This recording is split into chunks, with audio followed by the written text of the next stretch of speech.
What's going on, everybody? Welcome back to GmiasWorldPodcast. Today we're going to be taking away some things from the Week 14 Thursday Night Football 2020. It's just disgusting to talk about it. The Rams and the Patriots. Now, I understand. Look, let me just go ahead and say this. Cam Newton is not the same quarterback. He's not the same MVP. He's not that guy. Whether it was injuries, being run into the ground, whatever it is, I'm ready to say that I don't think anybody's going to pick him up next season. I don't know. Pretty much the offensive line was terrible. All right, Aaron Donald and them boys were going crazy. Dudes were doing whatever they wanted. Jalen Ramsey was locking down dudes.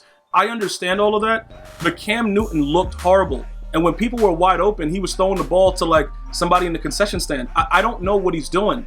Obviously in the fourth quarter, Stid, aka Jared Stidham, comes out. He starts getting sacked too.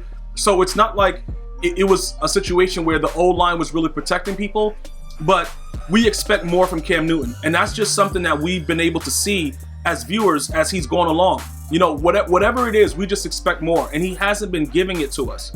So at some point, we have to look at it. Like last week, they blew out the Chargers, and it was 45-zip. It was, what do you throw for 69 yards? You can't win games like that. You're not the 2000 Baltimore Ravens with Trent Dilfer, dude. You got to go out there and score some points. And I'm very disgusted with. Let's take a look at the numbers, bro. 9 of 16. 119 yards and an interception. Jared Stidham, 5 of 7, 27 yards, 0 interceptions, whatever. Damian Harris. Now, the run game is also critical. And we're going to talk about Cam Akers. He just did whatever he wanted to do to Bill Belichick's defense. And I'm pretty sure that Sean McVay took it personal, Super Bowl rematch, whatever, even though it's a regular season game. We'll get into that in a second. But Sonny Michel, 7 carries, 22 yards. Cam Newton, 7 carries, 16 yards. And when he was running the ball, it looks like something is hurting him. It doesn't look like he's able to move around with the fluidity that we used to see. And unfortunately for him, he's never been that accurate. So what else do you want a team to rely on you to do? Because we're pretty much spoiled about Lamar Jackson. Lamar Jackson makes every other quarterback that runs look like a snail. So we're expecting certain things, and we're like, why is that guy moving like that? You know what I'm saying? It's weird, because when Lamar takes off, bro, it's a wrap.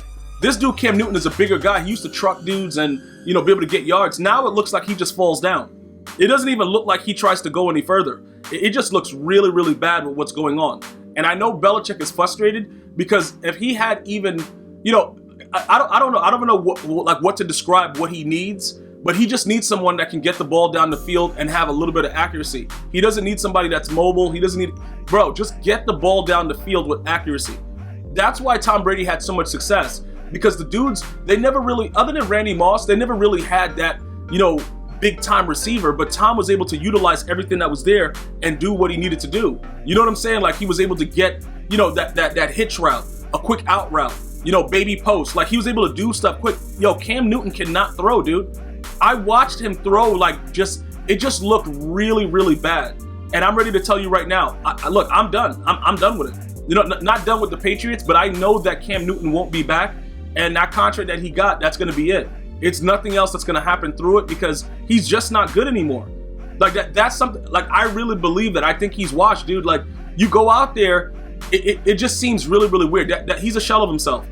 He's honestly a shell of himself, and I'm not enjoying watching him play. It looks really bad.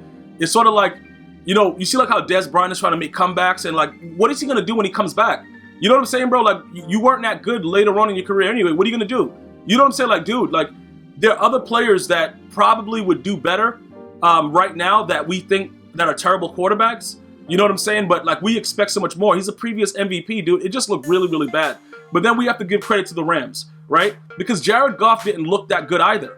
But they beat the brakes off of him. Jared Goff was 16 to 25, 137 yards. He wasn't even the name of the name of the show. Cam Akers, 29 carries, 171 yards. If you guys had him in fantasy, you guys probably won a lot of money. You know what I'm saying? Depending on how you played it. But again, with the way that it was working out, receiving, Tyler Higbee, 2 receptions, 34 yards. Cooper Kupp, 5 receptions, 33 yards. It was turnovers and bad possessions and, Cam Newton not being able to make plays that really dictated this game. So my argument is this, right? I was all for Cam Newton trying to, revitalize his career, get comeback player of the year, which I believe now will probably go to Alex Smith, and he deserves it with what he's been doing, beating the Steelers with the Washington football team.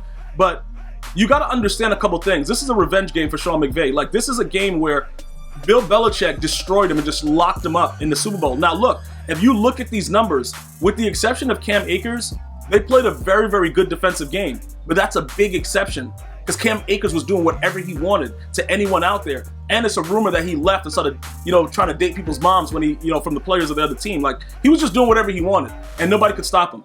You know what I'm saying? That's a major problem because the success from Tom Brady usually came because defensively, Bill Belichick was able to lock up the other team.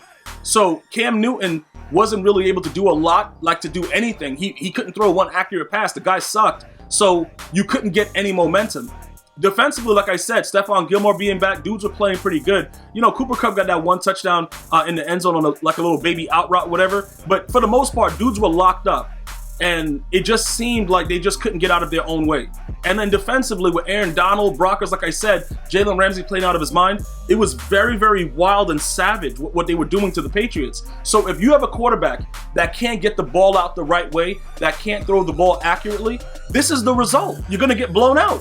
And it's so bad to watch because I can't say that Bill Belichick fell off because even with those yardage, you know what I'm saying? They kept him out the end zone for the most part. You see what I'm saying? It's the bad offensive play.